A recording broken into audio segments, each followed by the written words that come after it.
Our objective on this portion Embassy Row is to give our viewers an idea of the persona behind the presently assigned ambassador to the Philippines from countries we have diplomatic relations with, and also to be informed of the different levels of relations between our two countries in terms of trade and commerce, culture, education, tourism, and other spheres of cooperation.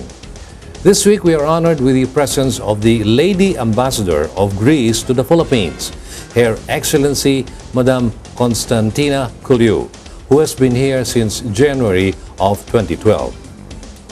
Good evening, Madam Ambassador, and welcome to Business and Leisure's Embassy Row.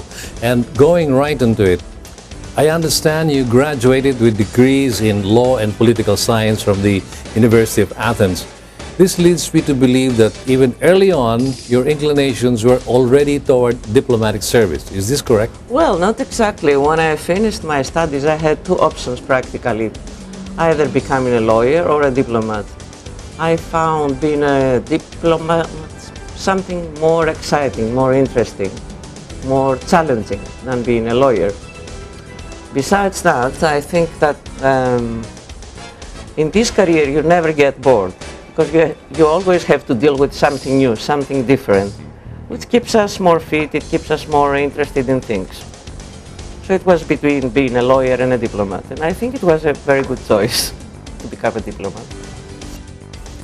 All right then, as a bit of a background, maybe you can tell us a little about your childhood and family life in Athens. Have you lived all your life in Athens, and was yours a family of lawyers and diplomats?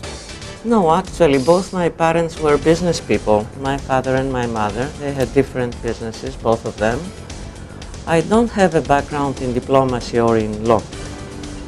I had a rather quiet childhood. I've been living in Athens all my life.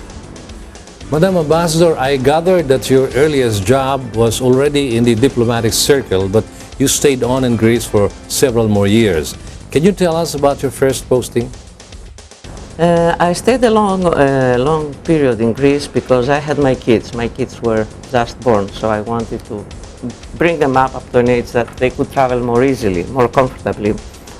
And my first posting was in Rome, which I enjoyed very much. It's a very interesting post. It's an important country for us. It's a neighboring country in Europe. So this was my first posting, Rome. You speak several languages: French, English, Italian, and Portuguese. Is this because of your postings as a diplomat, or do you have a special inclination or love for languages? Well, I love languages a lot, and I have a certain facility to learn languages. The only language I learned on the spot was Portuguese when I was posted in Brazil. The rest of them I learned them before entering the diplomatic service. Besides, Greek is a rather difficult language, so for us it's easier to learn other languages. It comes much easier. That's quite true. Now, from your CV, I also gathered that you've been posted to Rome, Rio de Janeiro, and Brussels. Then you had stints in Beijing, China, Hong Kong, and Macau. So you have sort of immersed yourself as well in the Asian culture. Coming to another Asian country, the Philippines, I guess there wasn't much need for adjustments.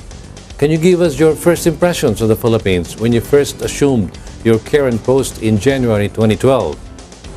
My first impression was very positive.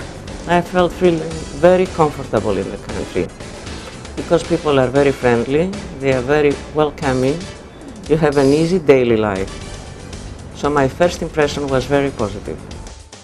Thank you, Madam Ambassador, and with your kind indulgence at this point of our interview, we would like to take a very short break for some important reminders. We'll be back with Her Excellency Madam Constantina Koliou, Ambassador of Greece to the Philippines, when we resume with BNL's Embassy Row after this.